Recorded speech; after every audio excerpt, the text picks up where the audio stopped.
Hi, I'm Julie Mills and I'm the Chair of Women Leaders UK. Hi, I'm Niraj. I'm a LinkedIn top voice and a LinkedIn trainer and a TEDx speaker. Hi, I'm Yolanda. I'm a cybersecurity professional, currently working with a global travel and tourism company, and I started out my career in security as a police detective. Hi, I'm Dr. Susan Izadkhasti. I am leadership coach and consultant and trustee for women leaders and lead for MK Innovates STEM Festival.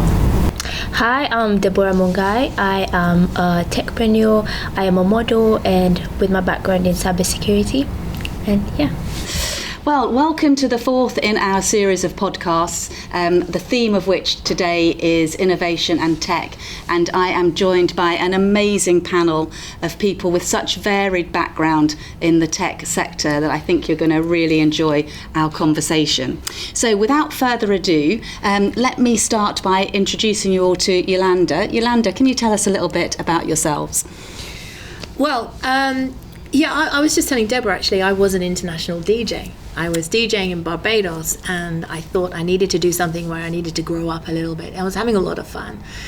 And when 9/11 happened and I saw those towers come down, it really did evoke in me something very patriotic. Like I needed to do something with purpose, so I joined the British Police Force. I became a detective, worked on some very serious cases, but realized sort of 7 years in that this wasn't the sort of career that I wanted to shape my whole life around.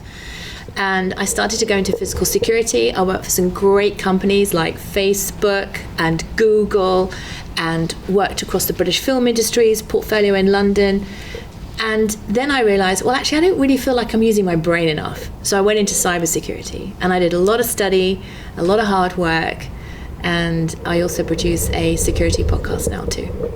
Fantastic. Can't wait to find out more about that journey and what you've learned about yourselves and what you've learned about tech and innovation in that process. Susan, how about you? Probably my journey is a bit more bumpy. I started as a scientist. I trained as a scientist, and through that journey I made a coronavirus vaccine in 2006 during my PhD.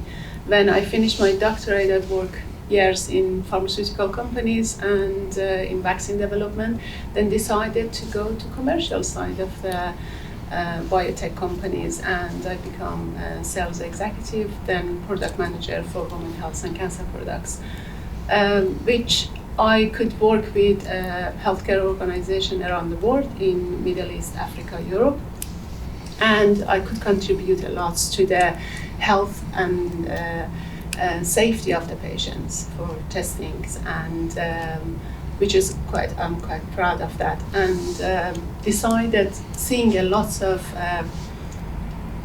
innovative company working for innovative company, and seeing a lot of need for the leadership development, and leaders need to be more aware of what is needed to have the voice of the people and include people and be more diverse in their thinking and their actions. I've become a trained coach, and now I'm a leadership coach and consultant, and I have my own business, Super Success Life.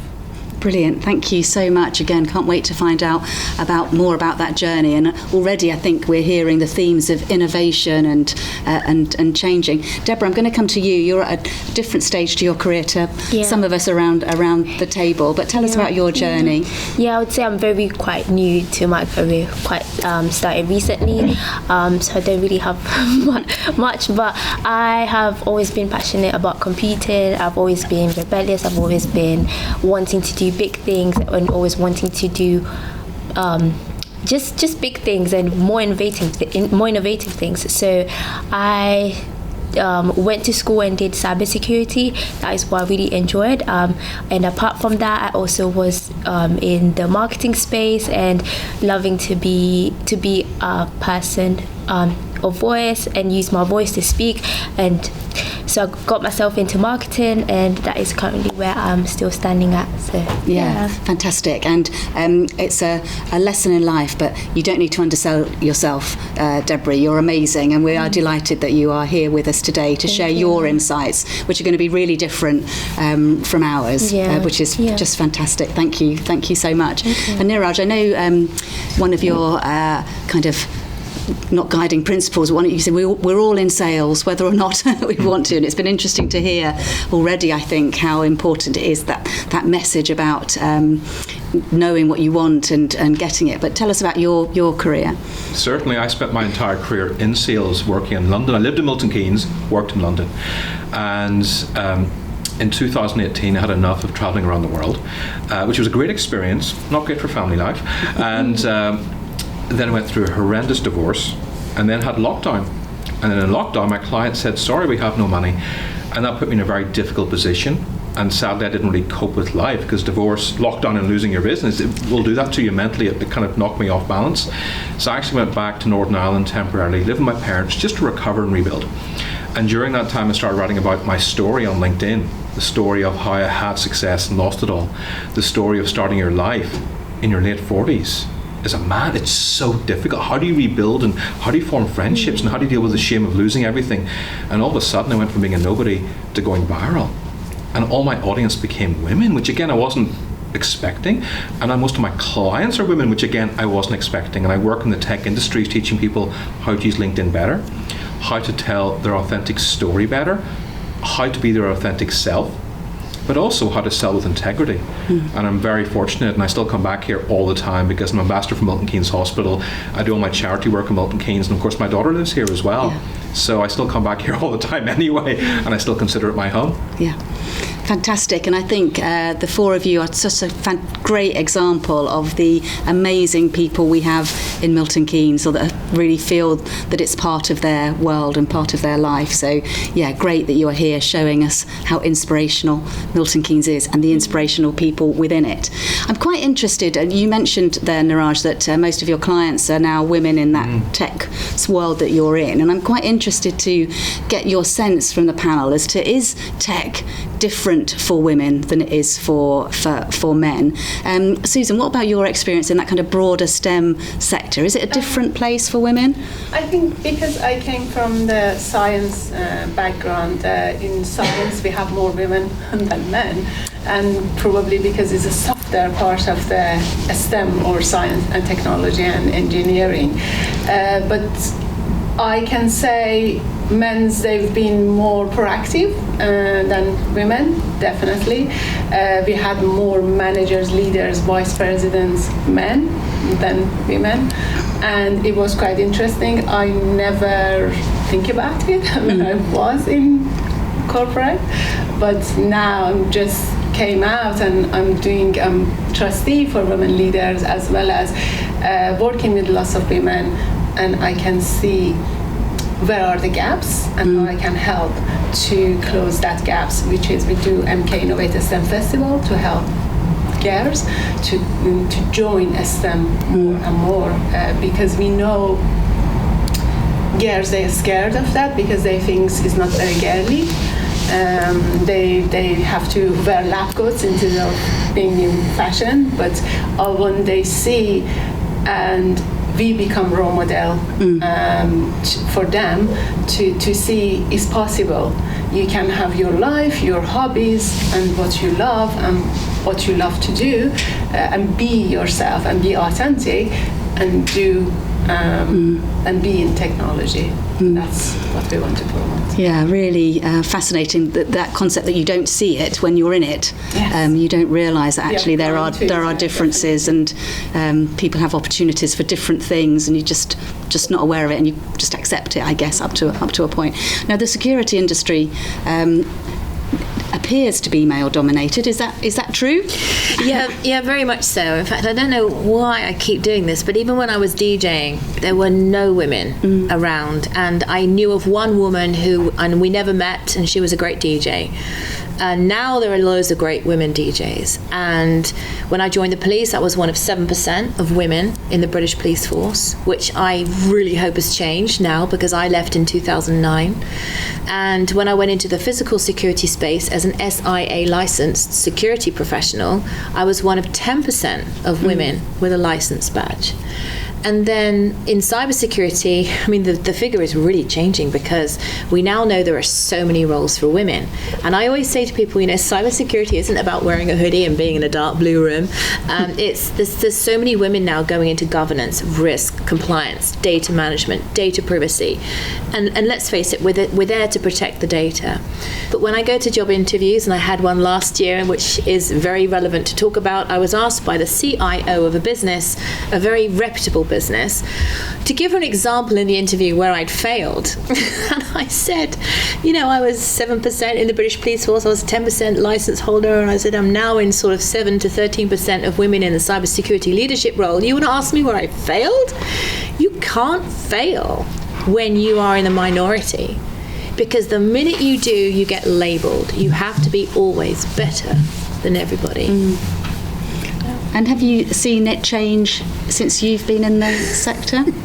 I really want to say, yes, it's changing, it's getting great, but it's not. We have a long way to go.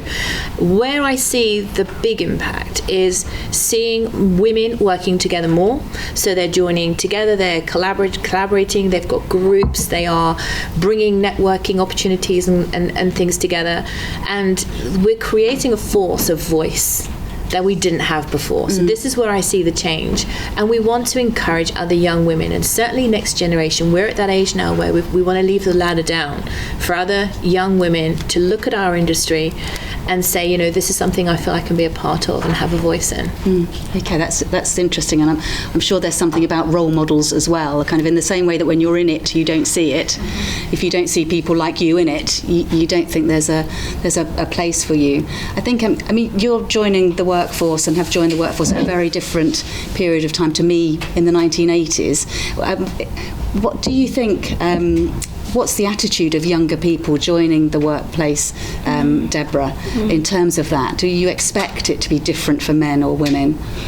So more so, I would start talking about how in school it was something that I have seen lesser women in the industry. So when I was in school, in high school, there was only 2 girls who were in the class, right? So it was only me who was the only black girl who was there, and there was another white lady. And going down to the institute, there was only 2 black women, and the class was just full of the male gender. So that has been a common theme in the industry, but more so for what I am seeing currently at the moment, moving towards 2023, 2024, there has been a lot of women encouraging other women to get into the industry because of the high, there's quite good perks when it comes to the technology, but also it's a growing industry, and it's an industry that will continue to grow. And so I've been seeing much more encouragement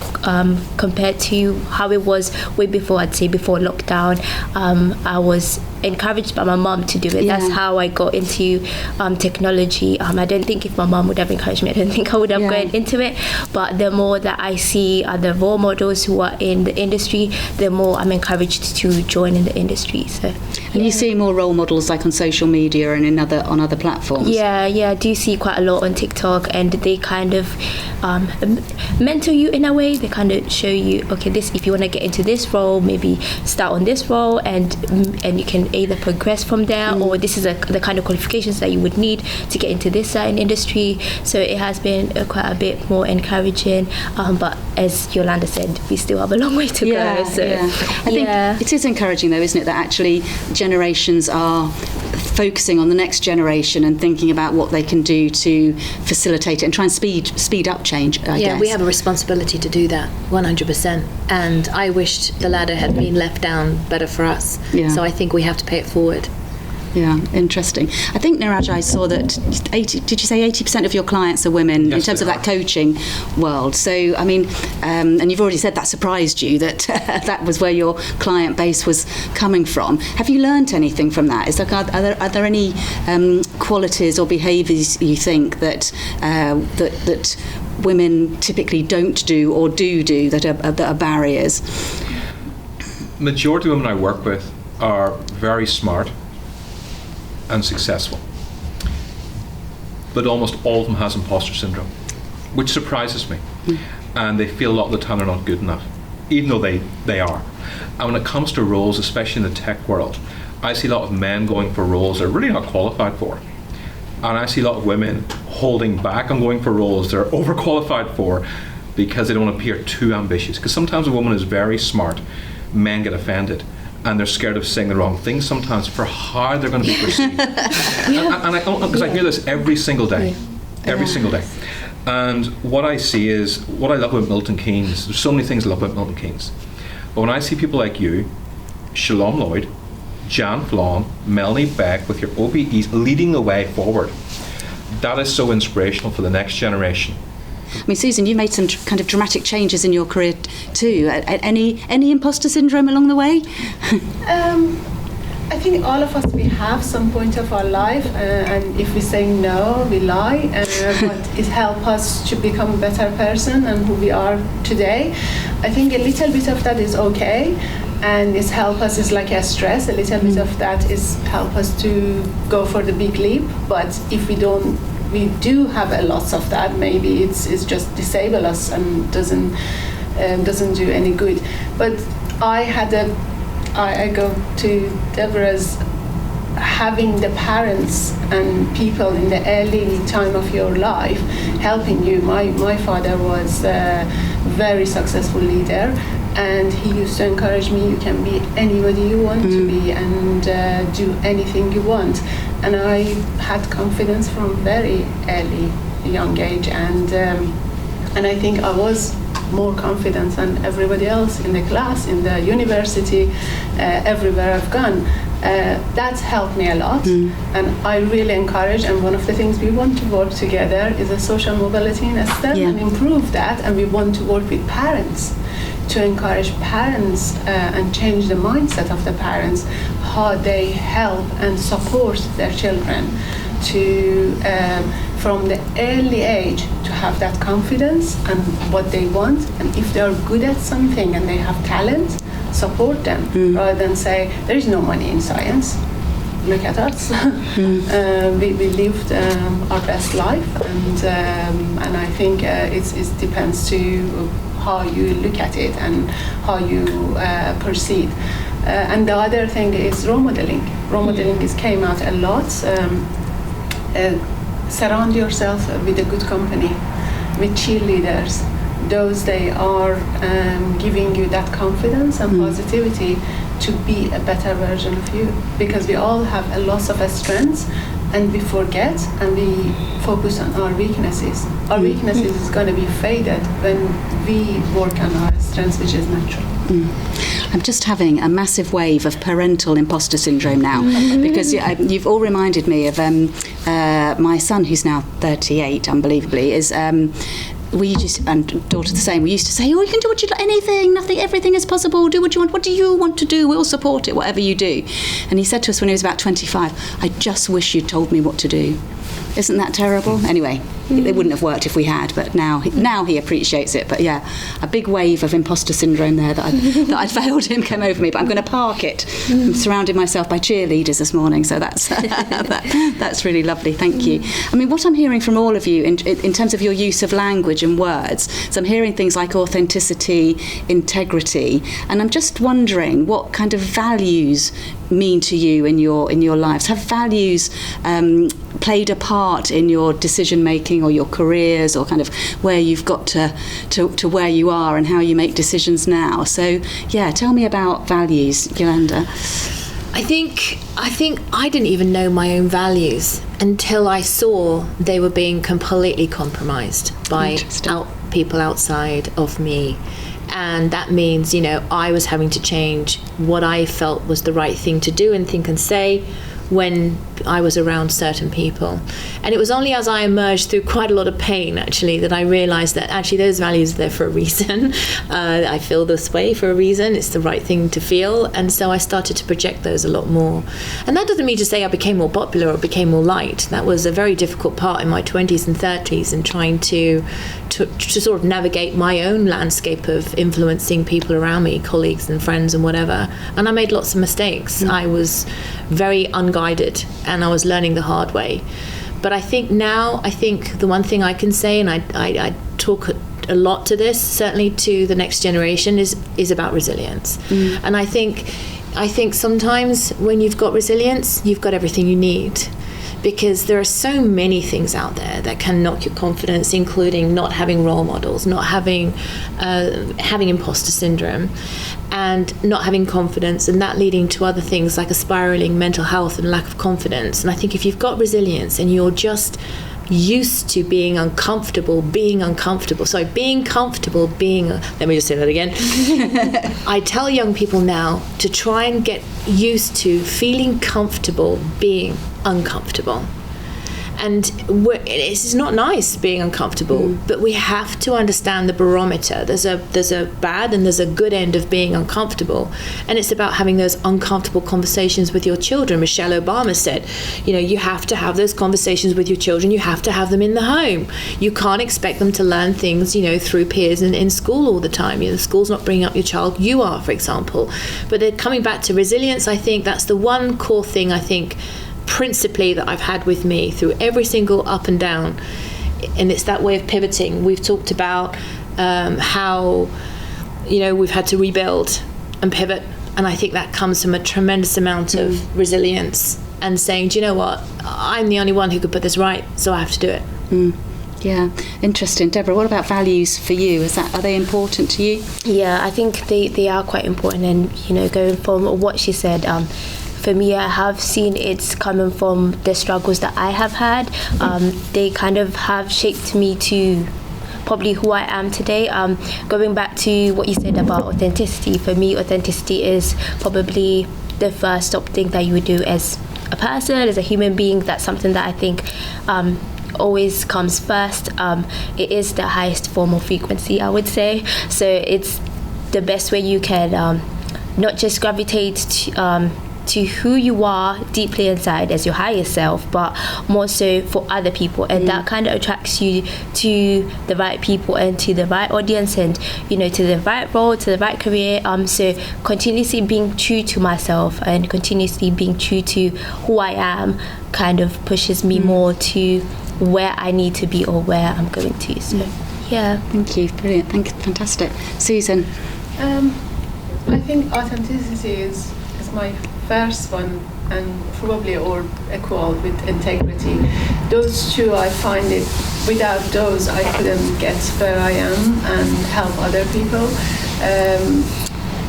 And probably the reason I came out of the corporate was that I couldn't. You cannot be authentic when you have a lot of pressure around you and they want to change you to that shape and form they want to. And someday you just realize it's against my integrity and against what I want and who I am. And I stayed authentic. I had a lot of barriers to and lots of challenges to overcome, and lots of people didn't like it probably. But when you stay authentic, they accept you. And you will get through that. And most of us, we are scared to carry on, to push the barriers and stay who we are and what we want. And I think the only things I can really emphasize on that is be authentic. And authenticity is not about just go wild. Just be you. Be comfortable in your own skin and who you are, and people, they're going to accept it. And they're going to love that. Yeah, thank you. Don't be authentic if you have a terrible personality. It's important to mention that, because a lot of people say, well, this is who I am, I'm authentic. I'm like, dude, you got a terrible personality, just stop it. So be authentic if you're a good person. I personally think that in terms of values, kindness is probably one of the most underrated business values out there. Being able to help people and ask for nothing in return is one of the most important values out there. And so much of my business, it's amazing, it's just because I've been kind to somebody, then 2 years later they get promoted and they come back to me and go, Niraj, you really helped me out 2 years ago and I was struggling. I'd like to bring you into the company and do some coaching. But so much of it is just because it's something nice. I never ask for anything in return. You just do it because it's a right thing to do. And I think also embrace being different is very important. I remember in 2016, 2017 in London, I asked my bosses if I could work from home 1 day a week. And every boss I said to me, that's a dumb idea, only lazy people work from home. Nobody would let me do this. And I got to the point, they said, look, you're being very difficult, you need to shut up if you want to have success in any company. And a lot of people are sadly, a lot of women are told that as well. I don't like it. And it's interesting, years later you realise, oh, I was right, and they were wrong. And I have a career partly because of my kindness, partly because I never stopped learning, but also because I'm different. I look at all my competition, and I'm so different to all of them. And I think it's very important in today's world to embrace being different, because that's a superpower. It really is. Fantastic, thank you. And I think that brings us really nicely back to that whole thing around innovation. And what I've heard from each of you is that in your lives you've taken opportunities to innovate. You've talked about pivoting, you've talked about a portfolio of things that you're interested in and want to take forward. And I think that that sense of innovation is another core thing that you all share. I would be fascinated to come back in 5 years' time and find out where your journeys have taken you. Absolutely amazing and brilliant examples of people in Milton Keynes and associated with Milton Keynes who can just inspire others to really grab their authentic selves and innovate. Brilliant. I wonder, as we come to a close, if you could just reflect and share with our listeners/viewers kind of your top tips for that, being successful at innovating. Whatever you think of, whatever talks to you, but what would be your kind of golden nugget, the one thing you could share with someone as they're starting their journey? Who would like to go first?